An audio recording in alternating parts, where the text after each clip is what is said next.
within the context of the Bears quarterback decision, we were talking about the difficulty of figuring out when a rookie quarterback is ready to play. I remember you came in about midway through your rookie season. What is your sense of the concern of letting a quarterback get out there as quickly as possible versus the chances that things could go sideways?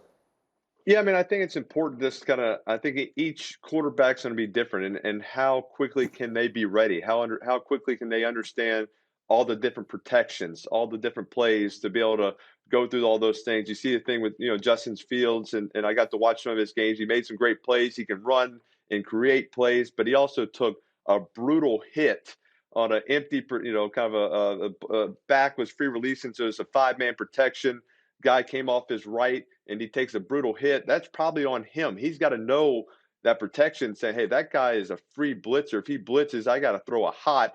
And so, right there, he's looking the wrong way, taking a hit. You see it, that's when the coach or the coordinator might say, hey, this guy's not quite ready. We don't want him taking all these brutal hits, and teams are going to blitz him and be coming after him. So it's really those type of plays, those decisions that can impact whether that quarterback is ready to play week one, or can we wait, just keep training him, get him comfortable with everything. But I think it is important to get him in at some point during the season, and just get him that playing time. That's the only way to truly learn the offense, learn the speed of the NFL, learn the plays, is getting in there and playing live action.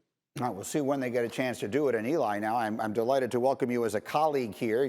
You got Eli's Places on ESPN Plus. I was watching Nick Saban tossing you while tubing off of his boat. I was watching you play kickball with Jon Stewart. What would you describe as your favorite moment that fans will see during this wacky season of Eli's Places? Had a lot of great ones. Obviously, Jon Stewart, and just one of the funniest guys around.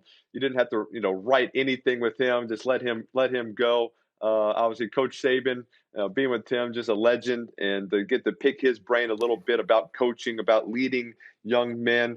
My good buddy Larry Fitzgerald, was with him making a Heisman Trophy. We were up for the Heisman together back in 2003. We lost, so we got to create that experience. So, so many just legends. Got this, be with a lot of great coaches, great players, and learned a lot about the history of college football, how it all got started. 1869, Rutgers, Princeton, and the first game of football. It wasn't really football what we think of about it. It wasn't soccer. It wasn't rugby.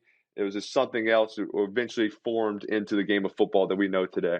It's a lot of fun. It's on ESPN Plus. Obviously, we're getting set for you and your brother on Monday night, so all that is great. Let's get into some of the football here. Tom Brady kicks off the season tonight, his 300th start. And I've had a lot of people up here telling me, based on familiarity now with the system and his teammates and how they keep everybody together and everything else, that despite the fact that he's 44 years old, he might be set up for his best season ever. What do you think? Nothing would surprise me with Tom Brady anymore. He's unbelievable the way that he leads his teams. He's obviously is used to having success and then backing it up, multiple years, winning championships back to back or going to Super Bowl. So I think he'll do a great job, not just himself. I know he'll be ready and he'll be more determined, but keeping the rest of that team hungry, never being satisfied, never being content with just one championship. So that's what I think his greatest ability is just to lead those men and everybody to look up to him and watch and kind of follow his lead on those things. So there's no reason for me to doubt that he won't go out there and have another great season. And just, the fact that he is familiar with this offense and was kind of playing his best football at the end of the year last year, you kind of assume it's just going to continue this year. One more thing for you here. I'd be remiss if I didn't bring up your old team, the New York Giants. And again, we mentioned that, when you came in as the starter initially, there were some ups and there were some downs. And then in year 4, you win the Super Bowl. Here's Daniel Jones, who goes into year 3. And a lot of people are calling this a make or break season for him. What is your sense of the pressure that can place on a player and what you expect to see?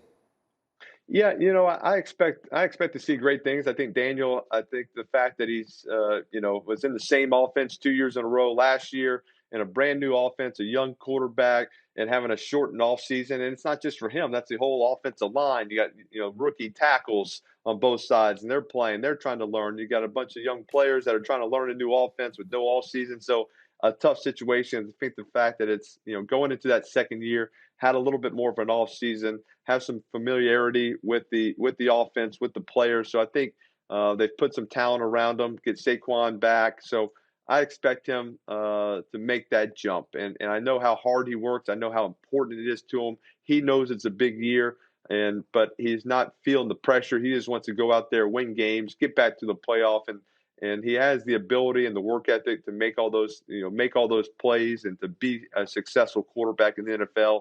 And I'm rooting for him. I hope he goes out there and proves it this year. Thanks for watching ESPN on YouTube. For live streaming, sports, and premium content, subscribe to ESPN Plus.